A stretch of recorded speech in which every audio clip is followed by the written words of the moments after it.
Assalamu alaykum, sevimli qarindoshlarım. Men Mihray Rahman. Kitap o'qish munbiri avlodlar turbetidan sizga Payg'ambarimiz Muhammad sallallohu alayhi vasallamning hayot tarixi xotirlangan Shirin buloq sirasini o'qib bevosita tarqatyapmiz. Navbatda biz Tabuk jangi degan mazmun kelgan, shu mazmundan boshlab davomlashtiramiz. Endi zahat balkim yana 2-3 qatimliq o'qishdan keyin bu asarni tugishi mumkin.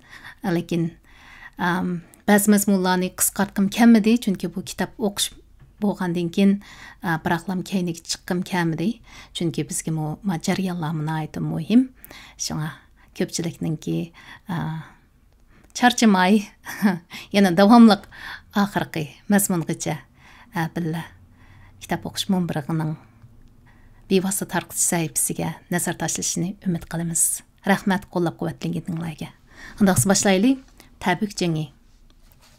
Hijriya 9-yili Rajab. Hammaga ayonki Makka fathisi haqiqatan bu yerda zotning ichiga to'g'ri aqida va sog'lom hayot yo'li bilan botil, yana noto'g'ri tonish, jaholiyatcha turmush andisi deb izoh beribdi. Bir-biridan kaskin ayirgan hal qilg'uch fasil bo'lgan edi.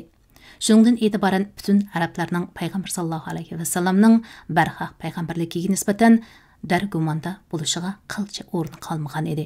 Shundaqla bu voqeadan keyin tarix chaqi tamoman o'zgacha aylanib, kishilar Alloh taolaning diniga to'p-to'p bo'lib kirishga boshladi.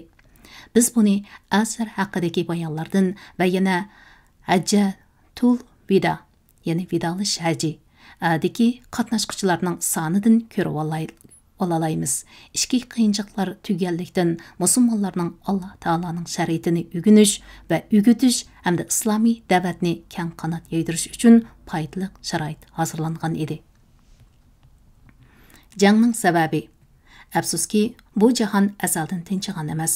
Shu chaqda musulmonlarning tinish da'vat elib berishiga hech qanday asossizla to'sqinlik qilayotgan bir dushman kuch asta bosh ko'tarib chiqdi. U bo'lsa-mu ayni davrda dunyo bo'yicha harbiy kuchi eng zo'r jahongir, zo'r Rum xonadonligi edi. Biz oldingi bobdagi bayonlarda ular bilan bo'lgan to'qinishning payg'ambar sallallohu alayhi vasallamning elchisi Haris ibn Umayr al-Azdi radhiyallohu anhu Busra valisiga maktub elib ketayotganda Shurahbil ibn Amru Al-Ghassani sallallahu alayhi ve sellem Haris radhiyallahu anhu'nun intiqamini elish uchun Zayd ibn Haris qo'shinni avatib Rumluqlar bilan Muita degan joyda kaskin ilishgan bo'lsa-mu, ammo urushda ulardan intiqam elishga muvaffaq bo'lolmaganligini. Biroq bu urushning Iroq yaqinidagi barliq arablarning ko'nglida musulmonlar qarata g'oliblik tuyg'usi paydo qilganligidek yaxshi ta'sirini so'zlab o'tgan edik. Shundan keyin Qaysar, ya'ni Rum xonadonligi Muita urushining musulmonlar uchun keltirgan ijobiy ta'sirini va o'z mustamlikasi bo'lgan arab qabillarning Rumliklarning asaratidan qutulib, musulmonlarga al bo'lish ko'yida bo'layotganligini, bu xil idiviy burilish uning ziminiga qadam ishkirlab kirib, Arab Sham chegarasiga tahdid silayotgan birdan-bir xavf-xatar bo'lib qolganligini to'nib yetdi. Şoň o musulmonlarning kuchi zo'rayib, taqobil turish mumkin bo'lmaydigan cho'ng kuchga aylanishdan burun bo'libmi Rumga qarshi arab rayonlariga cho'ng qilaymaganchilik va qarshiliklar yuz berishdan burun cho'qim musulmonlarni yo'qotib etish kerak deb qaradi. Mushu manfaatlarni nazarda tutgan Qaysar Muita urushiga to'liq bir yil bo'lmay turibla Rumliklar Rumga qarshilik G'asson arablari va boshqa arab qabillardan qo'shin tashkillash kirishdi va cho'ng qonliq to'qinishga tayyorlik ko'rdi. Rumliklar va G'assonlarning urush tayyorligi haqida haqidagi to'liqsiz ma'lumotlar. Rumliklarning musulmonlar qarta keng ko'lamda urush qo'zg'ash uchun jiddiy tayyorlik ko'rayotganligi haqidagi xabar Madinaga har tarafdan uchib kelishga boshladi. Hatto xavf va andisha shu darajaga yetib bordiki, ular Madinada shundoq bir g'ayri sada anglansimi, Rumliklarning tajovuzi deb o'ylaydigan bo'lib qoldi. Bu xil andisha tashvish kayfiyatini Umar ibn Hattab radhiyallohu anhuning mundaq bir voqeaga bildirgan iborasidan aniq ko'rib olg'ili bo'ladi. Shu yili, ya'ni Hijriyaning 9-yili ma'lum bir oyda payg'ambar sallallohu alayhi vasallam bir oy ayollariga yaqin barmaslikqa, bir ayollarga yaqin barmaslikqa qasam qilgan edi va uyning ustidagi balaxonaga chiqib olib, ulardan ayrilib turgan edi. Sahaba kiramlar dastlabda ishning tegini uqmay, Rasululloh sallallohu alayhi vasallam ularning hammasini biroqla taloq qilib o'tgan chig'i, shunga hech qaysi bilan arayish qilmaydigan o'xshaydi deb o'ylab g'amga patdi va ko'ngillari g'ash bo'lishdi. Umar radhiyallohu anhu bu voqeani naql qilib mundaq deydi: "Mening ansarlardan bir qarindishim, yana birodarim bor edi. Men Madinaga kira olmay qolsam, u shu kundagi xabarlarni menga yetkazatdi. U kira olmaganda men yetkazatdim. Shu chaqda biz G'asson podshohliklaridan bo'lgan bir podshohdan ansiraydik. Anglashimizcha u bizga qarshi qo'shin tashkillab etibdi-dak. Biz uningdan intayin hushira holatda edik. Bir kuni heliqi do'stim ushtumtut ishigimni qaqib, "Osh" dedi. Men "G'assonlar kelibdimi?" desam, u "Balki uningdan cho'ng ish bo'libdi. Rasululloh sallallohu alayhi vasallam ayollardan o'zini chetga olibdi" dedi. Izohatda Sahihul Buxoriy deb izohat beribdi. Yana bir iborada Umar radhiyallohu anhu mundaq degan: "Anglashlarga qaraganda G'assonlar bizga hujum qo'zg'ash uchun otlangan ekan. Bir kuni heliqi do'stim navbat bo'yicha Madinaga kirib kelgan ekan. U kechda chiqib ishigimni qattiq urdi va uxlab qoldingmi deb to'ladi. Men qattiq vahim ichida uning oldiga chiqdim. U chatoq bo'pti" dedi. "Men nima ish bo'pti? G'assonlar kelibdimi?" desam, u "Yo'q, uningdan yomon ish bo'pti. Rasululloh sallallohu alayhi vasallam ayollarni taloq etibdi" dedi. Mana buningdan ko'rib olgan bo'ludiki, musulmonlarning Rum doiralarining tahdidiga taqobil turish o'tkinchi davri intayin jiddiy ham vahimli bo'lgan. Uning ustiga Rumliklarning urush tayyorligi haqidagi xabarlar Madinaga yetib kelishi bilan tang Madinadagi yerlik munofiqlarning ig'vogarchilik harakatlari vaziyatni texmo keskinlashtirib o'tgan. Bu munofiqlar payg'ambar sallallohu alayhi vasallamning har qaysi jang maydonlaridagi nusratlari va uning yer yuzidagi hech qanday bir sultondan qo'rqib qolmaydiganligi, balki o'z yo'lida paydo bo'lgan har qanday kashilini cho'qim supurib tashlay oladiganligini ko'rib turibmi, yana islom diniga musulmonlar qarata ko'ngilda yo'shirib kelgan razil ham xiyollarning bir kuni amalga oshishidan, reallikqa aylanishidan texchi umidini uzmagan edi. Şoň ular bu qitim nihoyatda hayajonlanib ketdi va harakatini tezlatdi. Rumliklarning harbiy harakati to'g'risida eng yangi ma'lumot yuqorqilar musulmonlar duch kelgan ahvollar va erishgan ma'lumotlar edi. Shu asnoda Shamdan Madinaga yog' elib keladigan Anbat qabilasiga tava arab savdogarlari Madinaga kelib tushdi. Ularning aytishicha, Iroqli, ya'ni Rum podshohligi 40 ming kishilik qo'shin tashkillab, uning qo'mondonligini Rumliklarning pushtidan bo'lgan bir kishiga tutqizgan. U yana bu urushga arab xristianlaridan Lahmi, Juzam va boshqa qabilalarni qatnashishga chaqirgan. Qo'shinning oldi Balqaiga kelib o'rlashgan vaqasalar. Buning bilan musulmonlarning ko'z oldida ajoyib cho'ng bir xavf xatarning vahimlik qora kulangisi zohir bo'lishga boshladi. Vaziyatning texmi jiddiylashganligi, shu kunlarda havoning intayin issiq, tumuz vaqti bo'lishi vaziyatni texmi jiddiylashtirib o'tgan omillarning biri bo'lib, bu Madina xurmillari maliq pishgan mazgil edi. Odamlarning bog'-varallaridan va soyliq daraxtlarning tubidan ayrilg'isi kelmaydi. Qisqasi, bundaq beyab chog'da safarga chiqishni hech kim xohlamaydi. Buni oz deb musofi yiroq, safar jafoliq, qiyinchilik ig'ir edi. Payg'ambar sallallohu alayhi vasallamning keskin qaror chiqarganligi. Foydasiz omillar ana shundoq ko'p, ahvol murakkab, amaliy sharoit qiyin bo'layotgan bo'lsa-mu, lekin Payg'ambar sallallohu alayhi vasallam davr sharoiti va vaziyat taraqqiyotiga hammadan inchika va hammadan yiroqni ko'ralik bilan nazar silib turibdi. U navoda bu qitim mushundoq halqiliq paytda Rum tajovuzchi qo'shinning payliga sal qarab beparvolik qilinsa va ularning musulmonlar kontrolligidagi rayonlar xohlagancha timiz qilib yurishiga, hatto Madinaga ot chaptirib bostirib kelishiga yo'l qo'yilsa, uning islom davriga, musulmonlarning siyosiy va ijtimoiy shon-shavkatiga ta'sir qanday bo'ladi? Hunayn vaqasiga amdili qaqshatqich zarbi yegan va eng oxirgi tiniqlari bilan jon talishayotgan jaholiyat tarafdorlari bo'lgan mushriklik iqimi bu chaqda qayta jonlanib, yana bosh ko'tarib chiqishi mumkin-ku. Shuningdek, musulmonlarning kutilmagan talafotga yo'l o'qishini to'rt ko'z bilan kutayotgan va Poziq Abi Amr orqali Rum xandonligi bilan xufiyona aloqalashib, eg'iz bun yalishadigan munofiqlarning Rumliklar musulmonlarga oldi tarafdan hujum qilgan hamon orqa tarafdan musulmonlarga zarb berish ehtimoli nihoyatda yaqin. Bunday bo'lganda Payg'ambar sallallohu alayhi va sallam va sahoba ikramlarning islom da'vati yo'lida to'ylagan ajoyib zo'r badallari va ko'rsatgan tirishchanliklari ko'pik aylanmamdi. Shuncha uzoq yillardan beri qonliq janglar, jafoliq lashkariy yurishlar badaliga ming mushaqqatga erishgan natija va muvaffaqiyatlar oson qo'ldan ketamdi. Qisqasi, bu muvaffaqiyatlarning hammasi tinsiz yo'qoldi emasmi deganlarni o'ylaydi. Mana shularning hammasi Payg'ambar sallallohu alayhi va sallamga ayon edi. Şoň o bu qitim sharoitning qandoq bo'lishidan qat'iy nazar dushmanning chegara tabaligiga keng ko'lamli urush qo'zg'ab, ularning islom diyoriga bostirib kirishining qat'iy oldini olishni qaror qildi. Jangga tayyorlik ko'rish chaqiriqi. Payg'ambar sallallohu alayhi va sallam vaziyatni mana shunday to'g'ri mo'ljallagandan keyin sahoba karamlarni urush tayyorligi ko'rishga chaqirdi.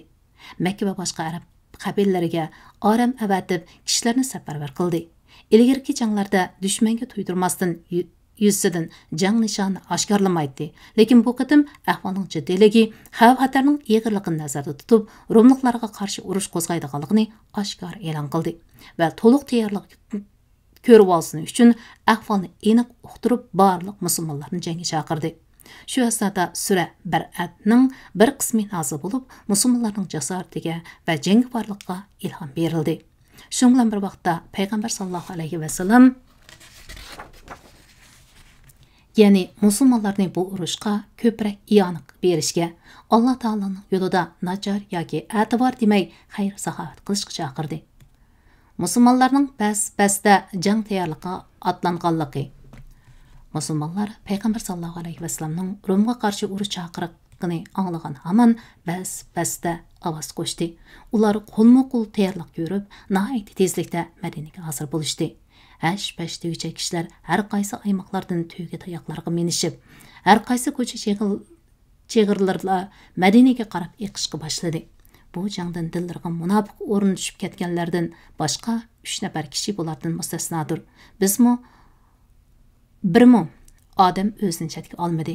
Hatto namrat kambag'allar kishilar xarajatdan qisilganlikdan Payg'ambar sallallohu alayhi va sallamning oldiga kelib, o'zlariga uloq berishni, o'zlarining Rum bilan bo'ladigan urush qatnash irodasining borligini aytdi. Shuningdek, musulmonlar yana bas-basda pul, mol iyoni qildi. Sadaqa berdi, xayr saxovat qo'llarini keng ochdi. Osman ibn Affan radhiyallohu anhu shu kunda 200 to'ga to'qam tartuqlar bilan 200 o'qiya, ya'ni bir o'qiya 12 dirham yoki 37 da 4 gram oltinga tanglabdi. Naq pul bilan tijorat karvoni tashkillab, Shamga yo'lga solmoqchi bo'lib o'tadi. U mollarning hammasini Xudo yo'lida sadaqa qilibdi. Orqadan yana 100 to'gini egar jabduqlari bilan iyona qildi. Keyinroq yana 1000 dinar tillani ko'tarib kelib, Payg'ambar sallallohu alayhi va sallamning etiga to'kkan edi.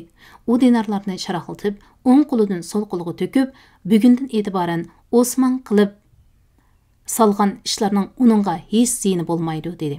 Osman radhiyallohu anhu orqa-orqadan iyona qilgan narsalar naq dinardan boshqa 900 to'ga 100 ot qayatdi. Abdurrahman ibn Avf radhiyallohu anhu 200 o'qiya iyona qildi. Abu Bakr Siddiq radhiyallohu anhu mol dunyosining jimisini elib keldi. U bu urushning tunji bo'lib, iyona elib kelgan kishi bo'lib, ailemga Alloh va Taala Allohning rasulini qoldirdim dedi. U 4000 dirham iyona qilgan edi. Umar ibn Hattab radhiyallohu anhu iqtisodning yarmini elib keldi. Abbas radhiyallohu anhu mu nurg'un mol dunyo elib keldi. Talha Said ibn Ubada, Muhammad ibn Maslana radhiyallohu anhu mallarmu nurg'un mol dunyo iyona qildi. Asim ibn Adi radhiyallohu anhu 90 vasaq. Bir vasaq 106 kilogramga tang. xurma iyoni qildi. Bir qancha kundan beri iyoni qilg'uvchilarning oyog'i uzilmadi. Hamma odam ozdir ko'pdir sadaqa iyonlarini ilib keldi. Hatto hech narsa olmaganlar bir mud, ya'ni o'lcham birligi bo'lib, hozirgi 18 litrga tang yoki 2 mud bo'lsa-mu bir narsalarni ko'tarib keladi. Musulmon ayollarmi qarab turmadi. Ular qudratning yetishicha bilayizuk, munchoq, xal-xal, ya'ni putqa soldigan sunnat buyumi, halqa va zira, uzuk chog'liq bir narsalarni iyoni qilib bu urushni qo'lladi. Qisqasi, hech kim qo'l qo'shtirib turmadi. Hamma odam mol-mulkidan ozdir, ko'pdir iyoni qildi. Faqat intayin osondagi tabiiy razillik bilan yo'g'rilgan munofiq badbaxtlar pul mollariga ko'z qizartib, bekorga berishga chidamadi. Ular degi buni oyatda munofiqlar mo'minlarning ichidagi mardlik bilan ko'p sadiq qilg'uvchilarni toqatining yetishicha, ya'ni kambag'al bo'lganlikdan oz sadiqa qilg'uvchilarni ayblaydi. Ularni masxara qiladi. Qur'oni Karim sura Tavba 9-sura 79-oyat deb aytilgandek musulmonlarni masxara qilishdi. Musulmonlar qo'shinining Tabukqa qarab atlanganligi. Musulmonlar mushundaq jiddiy tutush qilib urush tayyorligini bitirgandan keyin payg'ambar sallallohu alayhi vasallam Madinaga o'z o'rnida Muhammad ibn Maslama radhiyallohu anhuni, ya'ni bir so'zda Sibai ibn Arfata radhiyallohu anhuni deb izohat beribdi, qoldirib yo'lga chiqdi. U yo'lga chiqish oldida Ali ibn Abu Talib radhiyallohu anhuni maxsus o'z oilasi qarash qoldirdi. Payg'ambar sallallohu alayhi vasallam yurib ketgandan keyin munofiqlar Ali radhiyallohu anhuni ayblab, uning ustidan so'z cho'chak qilganlikdan u darg'azab bo'lib payg'ambar sallallohu alayhi vasallamning keynidan yetishib oldi. Payg'ambar sallallohu alayhi vasallam uni Madinaga qaytirib, sen bilan men Harun bilan Musoga o'xshash bo'lsak, rozi bo'lmamsan? Biroq mendan keyin payg'ambar kelmaydi, dedi. Payg'ambar sallallohu alayhi vasallam Ali radhiyallohu anhuni Madinaga qaytirib o'tgandan keyin Tabukka qarab ilgirladi. Zo'r qo'shin bo'lganlikdan 30 ming kishi bo'lib, musulmon ilgari bundoq zo'r ko'lamda tashkillanib baxmagan edi. Musulmonlar gerçi iyoni qo'llarini keng ochgan bo'lsa-mu, tayyorliklar yetarli bo'lmagan edi. Shunga qo'shinda yanada oziqlik va uloq masalasida zo'r qiyinchiliklar ko'rildi. 18 odam bir to'yga navbatlashib mindi. Ba'zi ular dal-daraxtlarning yopirmoqlarini yeyishga majbur bo'lib, eg'iz va lavlari ishib ketdi. To'yga uloqlarga mingili yetishmaganning ustiga ussuzlik azobiga chidamay, to'ygilarni o'ldirib, ularning suv xaltisi iç qarnidagi suvlarni ichishga majbur bo'ldi. Shu sababdanmi bu qitimqi jangga, ya'ni Jayshul Usra, qiyinchilik deb izoh beribdi, jangi deb nom berildi. Qo'shin shimolga yurish safarida Hijri, ya'ni tarixdagi Samud xalqining tosh uyib bino qurgan joyi Vadil Qura din o'tdi. Kishilar u yerning quduqlaridan suv tartib ichmoqchi bo'lib aldirashgan edi. Payg'ambar sallallohu alayhi vasallam u yerning quduqlaridan suv ichmanglar, tahoratmi olmanglar, uning suvi bilan yo'g'rilgan xamirni to'ygi uloqlarga halab qilib berib etinglar, ozroqmi yeb salmanglar dedi. Va ularni Salih alayhissalomning to'ygisi suv ichadigan quduqdan suv tartib ichishga buyurdi. Sahihul Buxoriy va Sahihul Muslim da İbn Ömer radhiyallohu anhudan naql qilingan bir hadisda mundaq deyilgan. Payg'ambar sallallohu alayhi vasallam Hijri din o'tganda o'zlariga zulm qilganlarning mahallasiga yig'izlar bilan kiringlar. Shuna qilganda ularga kelgan azob uqubatlar sizlarga kelmasligi mumkin, dedi. Ondan beshini mahkam o'rab, uloqni teziltib, vodidan o'tib ketdi. Yo'l ustida qo'shinning so'g'i bo'lgan ehtiyoji bekmeshib ketib, musulmonlar oxiri payg'ambar sallallohu alayhi vasallamga ussizlikdan shikoyat qilishdi. Bu chog'da payg'ambar sallallohu alayhi vasallam Alloh taologa duo qilgan edi. Alloh taolo shu an bir parcha bulutni avatib, yomg'ir yog'dirib berdi. Buning bilan ham odam suqqandi. Hatto qoshlarni to'shqizib bilishdi. Payg'ambar sallallohu alayhi vasallam Abukka yiqilib kelganda qo'shiniga so'z qilib, sizlar Alloh xolsa ata Tabukka yetib borasizlar. Balkim kun raso qizg'anda ondan yetib berishinglar mumkin.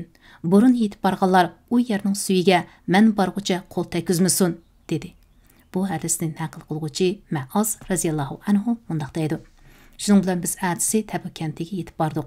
Ikki odam u yerdagi bir buloq bo'yiga allaqachon berib bo'libdi.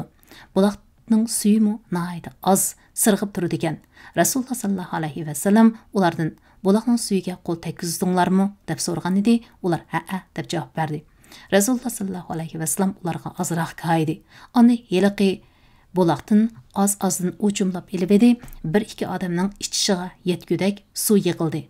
U bu suv bilan yuz ko'zni, qo'lni yuvgandan keyin heliqi bulaqqa tökkan edi. Bulaq suyi shu an bulduqlab chiqqili turdi. Odamlarning hammasi so'qqandi. Suv to'xtamay eqiyotdi.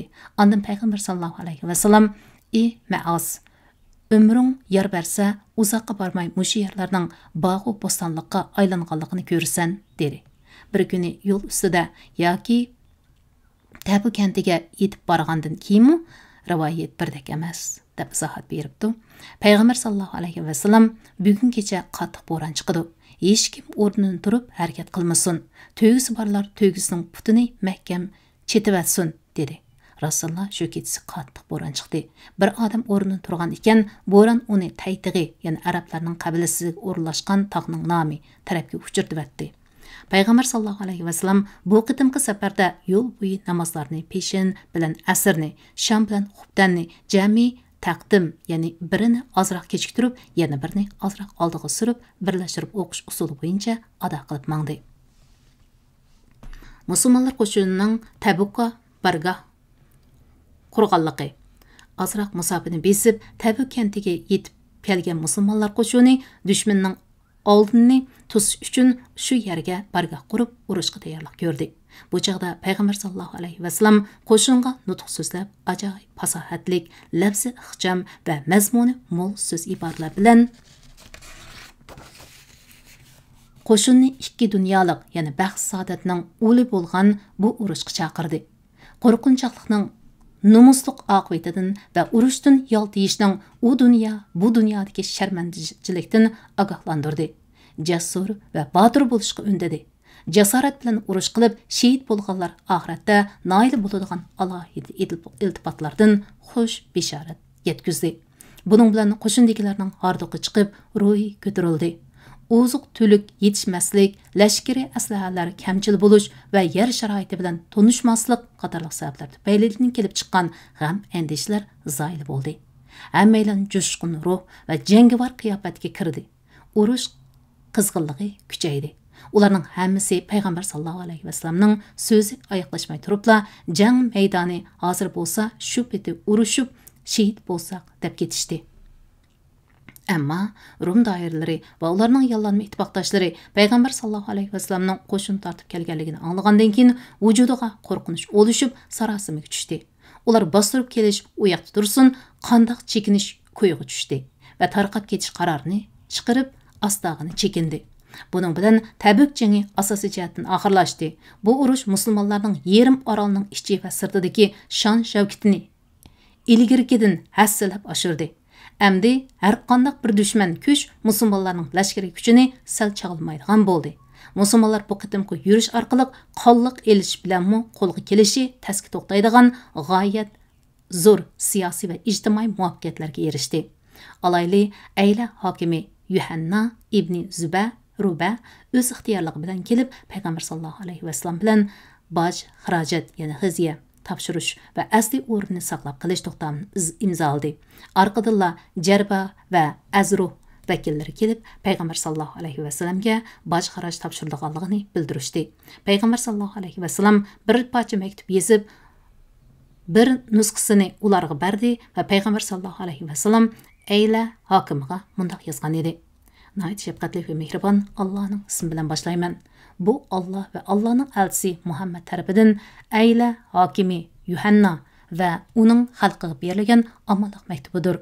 Ularning dengiz və quruqluq qatnaşı Allah'ın və Rasulullarning himayəsində aman isan buludu. Şam və dengiz aralığındakı ahalilərdən Yuhannaga tabi bolğanlarmı şunun içində. Kimki əhdinamğa xilaf qıladigan onun meli, jini kapalatlandirilmaydi. Undaqlarning mol mulki kuchi yetsa alğanlarga halaldir. Kelishimga amal qilganlar mayli dengiz, mayli quruqlikda daxli taruzsizdir.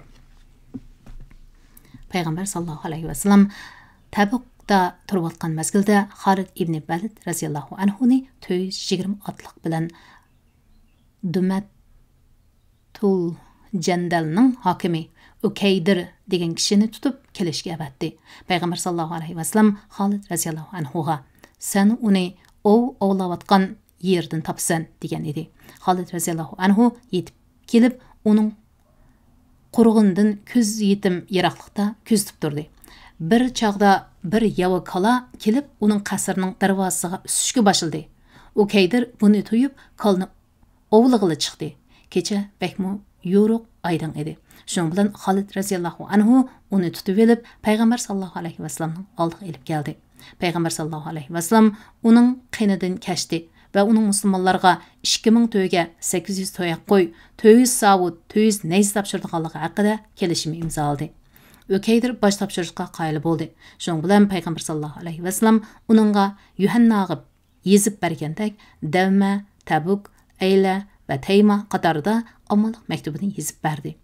Bu bir qator faoliyatlar Rumliklarning katminni chapadigan shimoldagi arab qabilalariga, hamda kona tajovuzchi xo'jayinlarga jon ko'ydirishning kelmasga ketganligini, davr chaqining musulmonlarning manfaatiga qarab aylanishga boshlaganligini aniq his qildirdi. Shunda qilib bu yangi islom davlatining shimoliy chegarasi davomli kengayib, Rum chegarasiga bevosita tutashdi. Bu zamin tabasidagi Rum qo'lchimoqchilarimi amdi bu zaminda qolli qamchisini mangu o'ynatolmaydiganligiga ko'z yetib xursindi. Madinaga qaytish. Musulmonlar qo'shini Tabukda nusrat qozonib zafar bilan Madinaga qaytdi. Ular hech qanday peshkanlikka yo'liqmadi. Allah Taala mo'min musulmonlarni qonliq to'qinishdan saqladi. Biroq qaytish yo'lida bir davon bo'yiga kelganda munofiqlarning 12 kishi payg'ambar sallallohu alayhi vasallamni qasdlab o'ldirish suiqasdini planlagan bo'lsa-mu, amalga oshmadi. Voqeaning jarayoni mundaq edi. Payg'ambar sallallohu alayhi vasallam qaytish yo'lida bir davonda ishlatdi. Ammar ibn Yasir radhiyallohu anhu payg'ambar sallallohu alayhi vasallamning to'ygisini yetlab kelyotdi. Uzayfa ibn Yaman radhiyallohu anhu to'ygining keyindan haydab kelyotdi. Cho'ng qo'shin tog' bag'ridagi tuzanglikdan mangan edi. Bu munofiqlar payg'ambar sallallohu alayhi vasallamning muhofizachisiz mangan fursatidan foydalanib qo'l solmoqchi bo'ldi. Bir chaqda ushtumtut orqadan bir qancha kishining oyoq tevishi anglandi. Qarasa, bosh ko'zlarini o'rib olgan bir qancha badbaxt divaylab kelyotdi. Payg'ambar sallallohu alayhi vasallam Uzayfa radhiyallohu anhuni ularning uloqlarining beshiga qo'lidagi davulg'i bilan urib urkitishga avatdi. Shuning bilan Alloh taolo ularning dillariga vahim va qo'rqinch solgan chog'i ular qashqan peti berib qo'shinning orasiga qo'shilib oldi. Payg'ambar sallallohu alayhi vasallam Uzayfa radhiyallohu anhuga ularning nomlarini va planlangan suiqasdni aytib bergan edi. Shunga Uzayfa radhiyallohu anhu payg'ambar sallallohu alayhi vasallamning maxfiyatligini saqlovchi edi deb atalgan. Alloh taolo bu vaqtda ular ishqa oshmaydigan ishni ishqa oshirishga urindi. Ya'ni payg'ambar alayhissalomni o'ldirishni qasdladi. Qur'oni Karim sura Tavba 9-sura 74-oyatning bir qismi degan edi. Payg'ambar sallallohu alayhi vasallam Madinaga yaqinlab kelib, Madina shahri ko'zda yiroqdan ko'rinib edi. Bu Taba, ya'ni yaxshi joy. Avu Uhud teg'i. Biz uni suyimiz, u bizni suyidi, dedi. Madina xalqi payg'ambar sallallohu alayhi vasallamning qaytib kelganligini anglab qo'zg'alib ketdi. Ayollar, balalar, qo'l cho'rilar qizg'in alqış sadolarini yangritib, musulmonlar qo'shinni qarshi olish uchun chiqdi. Ular qo'shinning qadamlariga mos keltirib, muni nazmini o'qiydi. Rasululloh to'lin aydak chichib nur chiqib keldi. Saniyatul vidadin. Xudoga shukri qilmoq bizga lozim. Biror odam qo'l uzmizla duodan. Payg'ambar sallallohu alayhi vasallam Tabukka Rajabda otlangan edi. Ramazonda qaytib keldi. Bu jangga 50 kundek vaqt sarf bo'ldi. Buning 20 kuni Tabukda o'tdi. Bir oydek vaqt berish kelishga sarf bo'ldi. Tabuk jangi payg'ambar sallallohu alayhi vasallamning qatnashgan eng oxirgi jang bo'lib qoldi. Sabtin sug'urilib olganlar. Tabuk jangi o'zining o'zgacha qiyin shart-sharoiti bilan Alloh taolaning bir qatimliq cho'ng sinoqi bo'ldi. Bu jangda haqiqiy va samimiy sodiq mo'min musulmonlar bilan shaklini musulmonlar aniq ayrildi. Mana mushundaq sharoit sinash Alloh taoloning ilohiy qonunida bo'lib, bu haqda Alloh taolo mundaq deydi. Allah yamanni, yani munofiqni yaxshidan, yani mo'mindan ayirmoqcha, mo'minlarni, yani sizlarni hozirgi petinglarda qo'ymaydi. Qur'oni Karim sura Al-Imron 3-sura 179-oyatning bir qismi. Demak, bu jangga haqiqiy musulmon bo'lgan kishilarning atlangan edi. Hatto bu jangdan o'zini chetga elish shu kishining munofiqligining belgisi bo'lib qoldi. Biror odam urushga chiqmaslikni iroda qilib, o'zini chetga olmoqchi bo'lganda, kishilar uni payg'ambar sollallohu alayhi vasallamga aytsa, payg'ambar sollallohu alayhi vasallam uning bilan qaranglar bo'lmasin. Agar uningda yaxshilik bo'lsa, Alloh uni sizlarga cho'qim qo'shadi. Undaq bo'lmasa, Alloh sizlarni uningdan saqlagan bo'ladi, deydi. Shunga bu qitim Rasululloh o'zrisi amri qiyinchiligi barlar va yoki Alloh va Allohning payg'ambariga yolg'on aytib, yolg'ondan bahona ko'rsatib, qilib qolishga ruxsat so'raganlar va yoki boshdan oxir ruxsatni so'ramay uyga kirib yetib olganlar yuzi qilin munofiqlarga qilib qoldi. Shundaq bu yerda yana hech qanday bahonasi bo'lmagan ahvoldami yanna qilib qolgan samimiy musulmonlardan 3 nafar kishi bor edi. Alloh taolo ularni qattiq imtihon qilib sinagandan keyin yana tavba ato qildi. Vaqining jarayoni mundaq bo'lgan edi. Payg'ambar sollallohu alayhi vasallam Madinaga qaytib kelgandan keyin Udulla masjidga kirib 2 rakat namoz o'qidi. Ondan odamlar bilan ko'rishga o'ltirdi. Bu chaqda oldi bilan yana munofiqlar, ular 80 necha odam edi. Kelib turlik bahona va o'zralarni ko'rsatib qasam ishkila turdi. Payg'ambar sollallohu alayhi vasallam ularning tashqi ifodasini e'tiborga olib, namaqulligini qabul qildi va ular bilan qo'l elishib bay'atlashdi va mag'firat tiladi. Ammo ularning ichki dunyosini Alloh taologa topshirdi. Biroq yiliqi oqko'ngil musulmonlar ular Kayb ibn Malik, Murara ibn Rabiya va Hilal ibn Umayyalar edi. Rostchilikni tanlab Payg'ambar sallallohu alayhi vasallamning oldiga yolg'on yovdiq so'zlar bilan kelmadi. Payg'ambar sallallohu alayhi vasallam sahobalarni bu 3 kishiga gap qilmaslikka buyurdi. Shuning bilan bu 3 kishiga nisbatan keng ko'lamda munosabatni uzish jazosi yurgizildi. Kishilarmi ularga yaxshi qaramadi. Hatto ona tuproqmi endi ularni qo'ynoq olmaydigandek tuylatdi. Keng jahon torliq qildi, nafsi qildi. Ularning qiyinchiligi shu darajaga yetib berib yetdiki, munosabat uzish jazosi yurgizilib, 40 kundan keyin ular xotin va bola-chaqalardan ayrilib turishga buyurildi. Shunday qilib, ularga yurgizilgan jazoga 50 kun to'shdi. Ondan Alloh taolo ularning tavbasini qabul qilganlik haqida bunu oyatni nazil qildi. Jihadga chiqmagan 3 kishining tavbasini Alloh qabul qildi. Shuncha keng zamin ularga tortuyilgan, ularning jonlari siqilgan, ular Allohga tavba qilmay turib, Allohning g'azabidan qutulish mumkin emasligiga ishongan edi. Ondan ularning tavba qiluvchilardan bo'lishi uchun Alloh ularni tavbaga muvaffaq qildi. Alloh tavbani bakmo qabul qiluvchidir. Bandalarga nihoyatda mehribondir. Qur'oni Karim sura Tavba 9-sura 118-oyat. Barliq musulmonlar xo'shal bo'ldi. Bulubmi yiliq 3 aylan tasavvur qilg'il bo'lmaydigan darajada shodlikqa cho'mdi. Ular bu qitim o'zlari sodir qilgan gunohidan poklanganligiga tantana qilishdi. Kishilar ularni tabrikladi. Atrofda shodlik sadolari yangradi. Ular kelgan ketganlarga sovg'a salomlarni hadiya qilishdi va xayr saxovatlarni atadi. Bu soat, bu minutlar ularning hayotidagi eng baxtli daqiqalar bo'lib qoldi. Ammo o'zlari sababidan bu qitimqi jangga chiqolmaganlar haqida payg'ambar sollallohu alayhi vasallam Madinaga yaqinlab kelganda mundaq degan edi. Madinada bir qism kishilar qolib qolgan edi. Sizlar mayli bir musofirni besinglar, mayli bir vodini kesib o'tinglar, ular sizlar bilan savobga tang sherik bo'ldi. Ularni o'zra to'sib qo'ygan. Sahobalar: "Ey Rasululloh, ular Madinada qolib qolgan turuqliqmi shundoq bo'lamdi?" degan edi payg'ambar sallallohu alayhi vasallam. "Ha, ular Madinadan ayrilmay turibmi, shundoq savobga ega bo'ladi" dedi. Tabuk jangining ta'siri. Bu jang musulmonlarning ta'sir doirasining kengayishi va ularning arab zaminidagi hukmronlik nufuzining texmi zo'rayishi uchun nihoyatda yaxshi boshlanish bo'ldi. Kişilərning nazarida əmdə Arab zəminində İslam güclərindən başqa heç qandaq bir gücnің mövcud bo'lib tura olishi mümkün emas edi. Musulmonlarga tishlarni qig'icha o'chmanlik saqlab yuradigan qoldiq munofiq johillarning qalbidagi razil orzu-armonlar ko'pikka aylandi. Ular barliq umid orzularini Rum tajovuzchilarga bog'lab kelgan edi. Bu jangdan keyin ular birdilla jimiqib ko'z yumg'ili bo'lmaydigan real amaliyat oldida bosh egishdi. Endi musulmonlarning ularga, ya'ni munofiqlarga muloyim va sipoy muomala qilishining zurriyati qolmagan edi. Şoň Allah Taala ularga nisbatan qattiq qo'l va qat'iy bo'lishga buyurdi. Hatto ularning sariqa va zakotlarini qabul qilishdan va ular haqida duo, istig'for tilashdan, jinoza va qabra beshida turib ularga ta'ziya va tasalli berishdan to'sdi.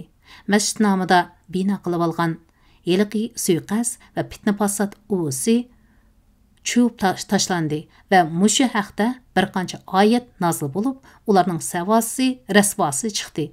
Endi ularning to'nib olish tasga to'xtamaydigandek bo'ldi. Chunki bu haqdagi oyatlar go'yo ulardan Madinaga turishliqlarning ismligini oshkor e'lon qilgandek aniq ham ro'shan edi. Bu jangning ta'sir doirasining naqadar cho'ng bo'lganligini uningdan ko'rib olg'ili bo'ladiki, arablar Makka fathisining oldi keyinda payg'ambar sallallohu alayhi vasallamga ancha muncha elchi yo'llab, al bo'lish yo'lini tutgan bo'lsa-mu, lekin elchi yo'llashning zo'r do'qini mushu jangdan keyin eng yuqori pallaga ko'tarildi. Hatto bir mezgil Madina kuchlari elchilar bilan ovotlashib ketdi. Qur'oni Karimda bu jang haqida to'xtalganligi Bu jang haqida Qur'oni Karimda xeyli burun oyatlar nazil bo'ldi. O oyatlarning bir qismi jangga otlanishning oldida nazil bo'lgan edi. Yana bir qismi payg'ambar sallallohu alayhi vasallam Madinadan qo'zg'algandan keyin yo'l ustida nazil bo'ldi. Üçüncü bir qism bo'lsa, payg'ambar sallallohu alayhi vasallam Madinaga qaytib kelgandan keyin nazil bo'ldi. Bu oyatlar mazkur jangning qiyin shart-sharoiti, munofiqlarning rasvo bo'lishi,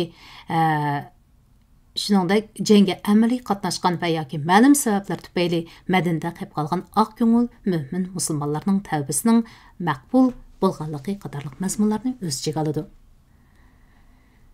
Shu yil yuz bergan muhim voqealar. Shu yil tarixiy ahamiyati zo'r bo'lgan bir qancha voqealar. Birinchi payg'ambar sallallohu alayhi vasallam Tabukdan qaytib kelgandan keyin Madinada Uvaymir Ajlani bilan uning ayol o'tirisida la'nat etish voqeasi yuz berdi. İkincisi o'zining zina fohishi o'tkazganligini e'tirof qilib kelgan Hamid qabilasidan bo'lgan bir ayol bolasini amjakdan ayirib kelgandan keyin chalma kessak qilib o'ldirildi. Uchinchisi Abasiston podshohi Asham Mutunanjashi vafot bo'ldi. Payg'ambar sallallohu alayhi vasallam uning g'aybat namozini tushirdi.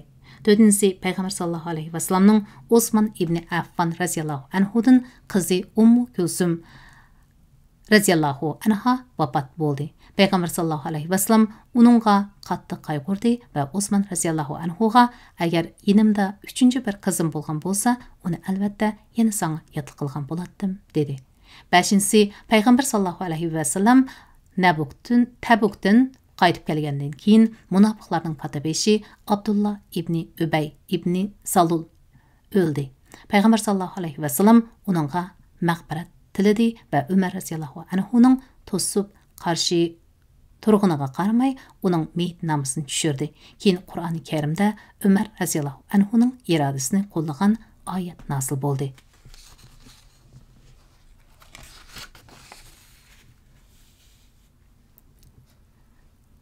Mazmunini qo'shib o'qib o'tay. Abu Bakr raziyallohu anhuning haj qilishi.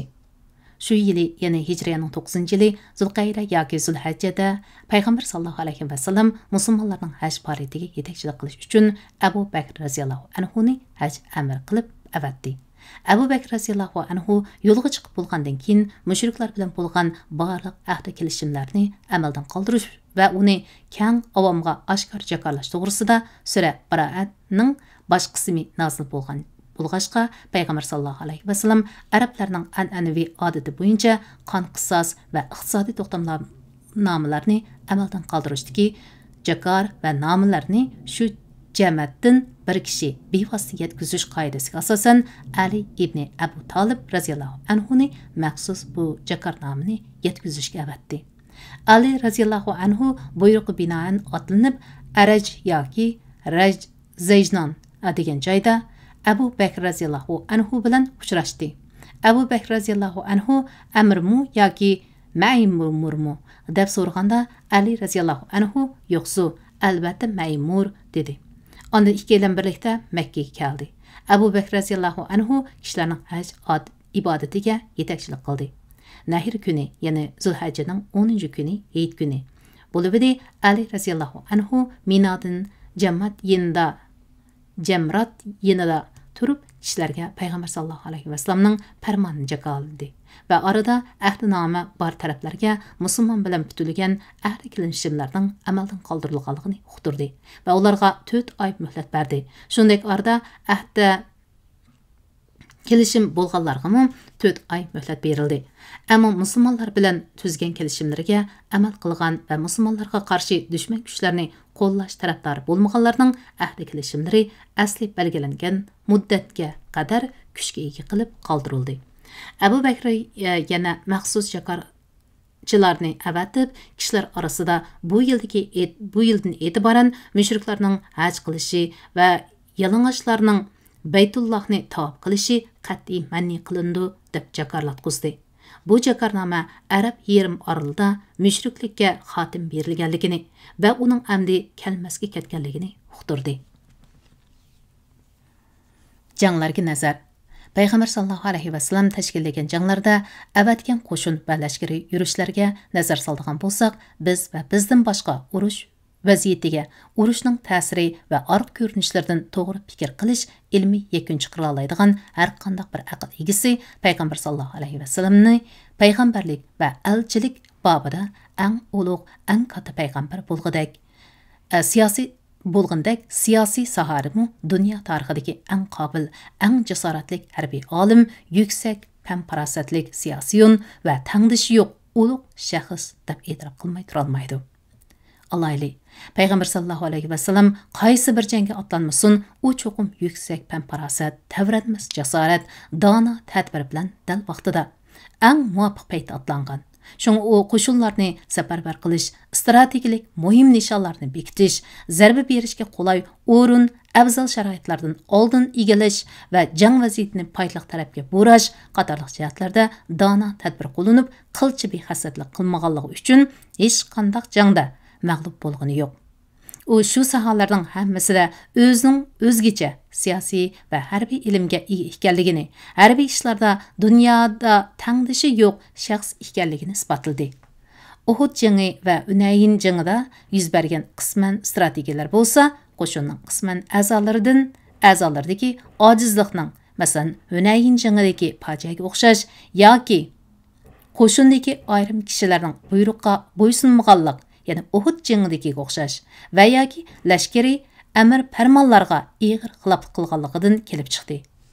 Payg'ambar sallallohu alayhi vasallamning o'zgacha qobiliyati va iqtidori ilk ikki jang, ya'ni Uhud va Hunayn jangida musulmonlar talafotga yo'liqib qechib ketganda texim ro'shan ifodalandi.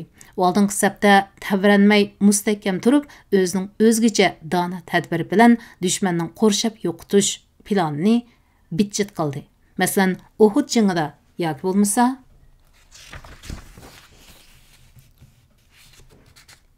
yo'nalishni o'zgartirib, mag'lubiyatni g'alabaga aylantirdi. Halbuki bunda xatarlik ahvollarda odatda xeyli qobil qo'mondonlarning ruhi tushib, ishonchisi yo'qoladi-da, bu chaqda ular faqat jon qutqizish uchunlam yuratdi. Mana bu payg'ambar sallallohu alayhi vasallamning maxsus harbiy ishlar qo'mondonlik ilmiy va amaliyotidagi alohidliklaridir.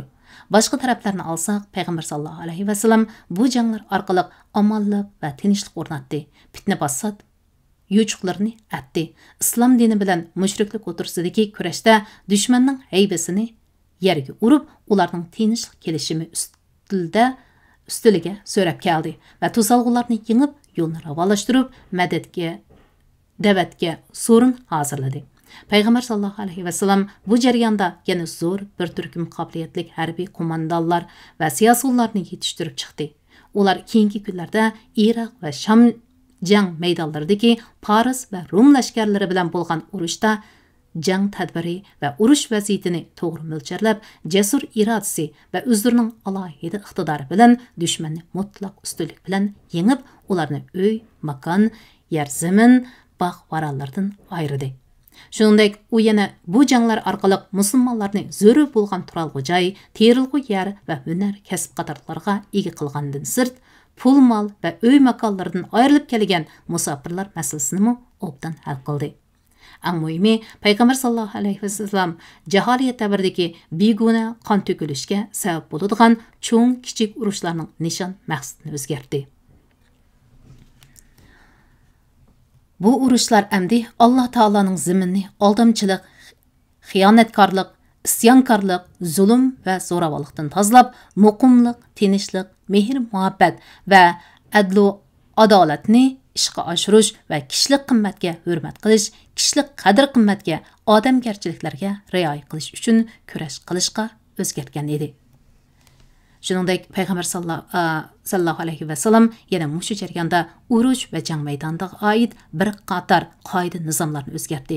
U butun qo'shin va qo'mondonlardan bu nizomlarga qattiq rioya qilishni, hech qanday vaqtda buningdan chetdan ketmaslikni talab qildi. Sulaymon ibn Buraydat otasidan naql qilingan bir hadisda mundaq deyilgan: Payg'ambar sallallohu alayhi vasallam bir odamni biror qo'shin yoki biror fidoyilarga qo'mondonlik qilib tayinlasa, uni ayrim chaqirib, shu kishining o'zini va qo'shindagilarni Allohdan qo'rqishga tavsiya qiladi. Unda ularga bismillah bilan jangga otlaninglar, mushrik bo'lganlar bilan urushinglar, jangda xiyonat qilmanglar, aldab o'ltirmanglar, o'liklarni parchalab tashlamanglar, bolalarni o'ltirmanglar deydi. U yana ishlarni o'ng'aylashtirishga buyurdi. Osonlashtiringlar, qiyinlashtirmanglar, tinch, xotirjamlik his qildiringlar, nafratlantirmanglar deydi. Payg'ambar sallallohu alayhi vasallam bir qavmning diyoriga ketisi yetib kelsa, tong otmoqcha ularga hujum qilmaydi. U o'tqa tashlab o'ltirishni qattiq cheklaydi. Qiynab o'ltirish, ayollar va bolalarni o'ltirishdan va ularni xo'rlashdan to'satdi. Qaroqchilik va bulangchilikni qat'iy cheklaydi. U mundaq deydi: bulangan mol o'likning topindimu battardir. Payg'ambar sallallohu alayhi vasallam dehqonchilik ziraatlarga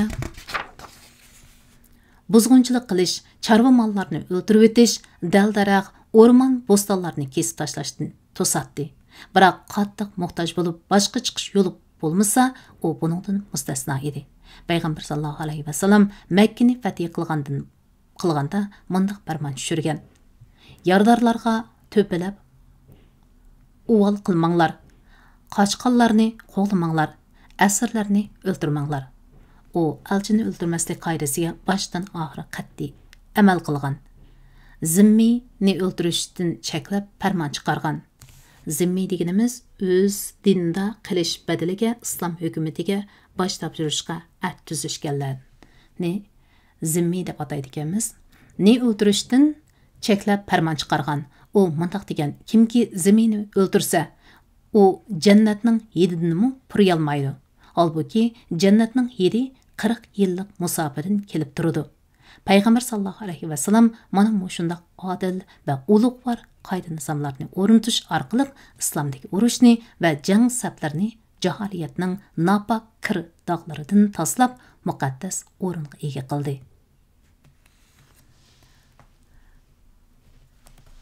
Odamlarning Allohning diniga to'p bo'lib kirganligi. Makkani fath qilish yuqorqi tilga elib o'tganimizdek, mushrikka tal to'kis xotim berilgan eng oxirgi bir qatimliq hal qilg'uch jang bo'lgan edi. Arablar buning bilan haq-nohaqni ayirib oldi. Ko'ngil osmonlarini qaplab olgan shak shubha, qora tumanlari asta-asta yo'qoldi. Natijada ular islom diniga aqidat bog'lashdi. Amr ibn Salim raziyallohu anhu mundaq deydi: Biz bir suv bo'yida tirikchilik qilatdik. Bizning yenimizdan karvonlar o'tsa, ulardan makkaliklarning ahvoli qandoq va bu odamlarning, ya'ni payg'ambar sallallohu alayhi vasallam demakchi, ahvoli qandoq deb so'raydik. Ular hiliq odam Allohning uni payg'ambar qilib avatganligini, uning andaq mundaq vahiylar nazil qilinganligini deb yuridi deydi. Men ularning naql qilganligini yodlab olatdim. U manga go'yo payg'ambar sallallohu alayhi vasallam o'z eg'izi bilan aytib bergandek tuyulatdi. Arablar o'zlarining islomiy e'tiqodini Makkaning farhiy qilinishiga bog'lab turgan edi. Ular Muhammadni Makkaliklarga salayli. Agar u Makkaliklar ustidan g'olib kelsa, rost payg'ambar bo'ladi deydi. U Makkani fath qilib hamma xalq musulmon bo'lishga oldirdi. Mening atam va qavmim oldirab musulmon bo'ldi. Atam Madinadan qaytib kelibdi. U Alloh bilan qasamki, men haq payg'ambarning yenidan keldim. U falan namozni falan vaqtida o'qinglar va pustan namozni pustan vaqtida o'qinglar. Namoz vaqti kirsa, biringlar azon tovlanglar, Qur'onni ko'proq bildiganinglar iymon bo'lsin dedi degan. Bu hadis Makka farisining jamiyat taraqqiyotiga, islom dinining shon-shavkatining o'sishiga, eng muhimi arablarning tezroq bir mavqega kelib islom diniga aqida bog'lashiga qanchalik zo'r ta'sir ko'rsatganligini tushuntirib berdi. Makka farisining bu ta'siri Tabuk jangidan keyin texmi ro'shan ifodalandi.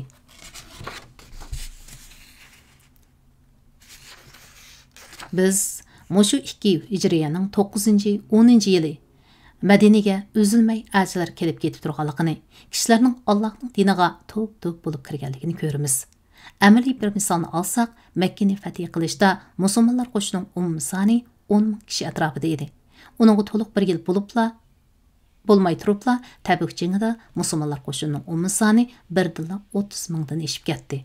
Orqadan Hajjutul Vidoda odam dengizi, ya'ni 144 mingdan odam Payg'ambar sallallohu alayhi vasallamning atrofida do'lqinlab eqib talbiya, labayga aytib takbir, ya'ni Allohu akbar, tasbih, subhanalloh va tahmid, lakal hamdu o'qib yer jahonni larsiga keltirdi. Elchilar o'maklari. Tarixchilar yezib qoldirgan elchilar o'maklari 70 dan oshadi.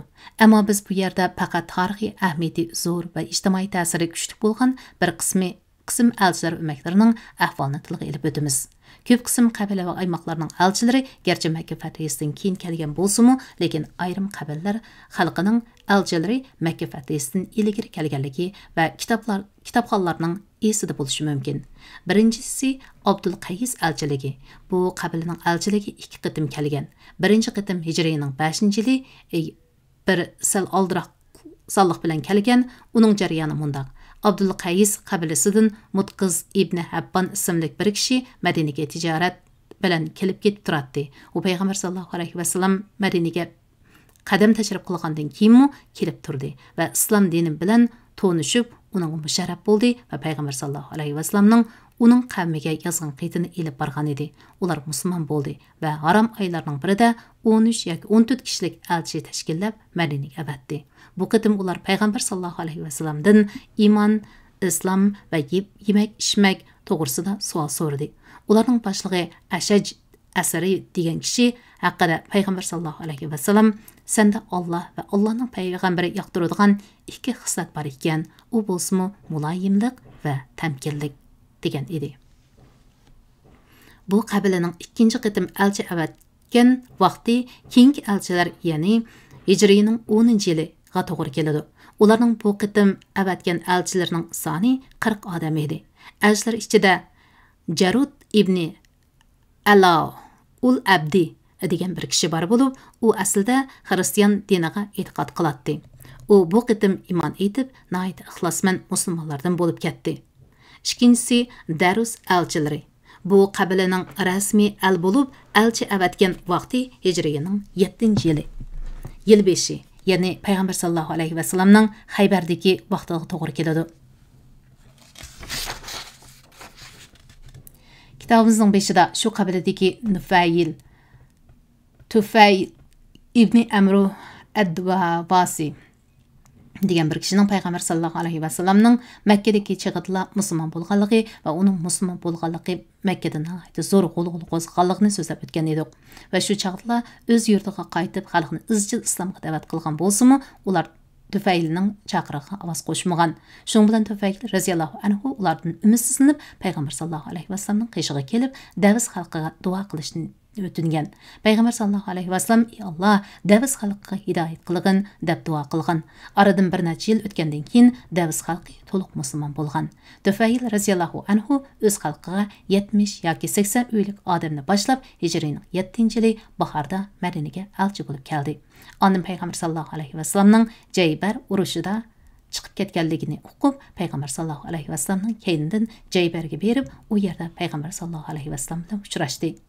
Üçüncüsü Farva ibn Amru al-Juzami elchilari. Farva degan bu kishi Shamning Ma'un degan yerdan bo'lib, Rum qo'shini ichidagi birdan-bir arab qo'mondoni edi.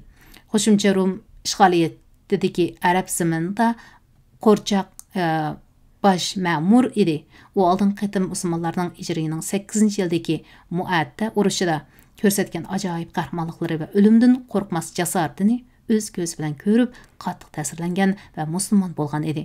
U payg'ambar sallallohu alayhi va sallamga o'zining musulmon bo'lganligini yetkazishga bir elchilar ummiga tashkillab Madinaga yo'l soldi. U elchilardan bir oq qichirni payg'ambar sallallohu alayhi va sallamga alohida sovg'a qilib avatgan edi. Rum doiralari uning musulmon bo'lganligini uqqandan keyin uni tutqun qilib hapsiga oldi. Anda uni Falastinga yolib opirib, e'tiqodini bos kechib, murtad bo'lib xizmat ko'rsatish yoki o'limni tanlash ixtiyorligini berdi. Bu chog'da u hech ikkilanmasdan o'limni tanlagan bo'lg'achqa, ular uni Apra daryosi bo'yiga olib chiqib, darga yesib o'ldirdi. Ondan pastga tushib, qilich bilan beshni oldi. Ama mazmunlar bize tekrarlangan mazmunlar bo'lganligi uchun biroz tez suratda o'qidim. To'g'ri tushunishinglarni umid qilaman. 4-si Sadai elchilari. Bu elchilar umiki Hijrining 8-yili Peygamber sallallohu alayhi ve sellem Jirarindan qaytib kelgandan keyinla Madinaga kelgan edi. Vaqaning jarayonida Peygamber sallallohu alayhi ve sellem Jirandan qaytish oldida musulmonlardan 200 kishilik bir qo'shin tashkillab Yaman tavalligiga tegish qilishga avatilgan.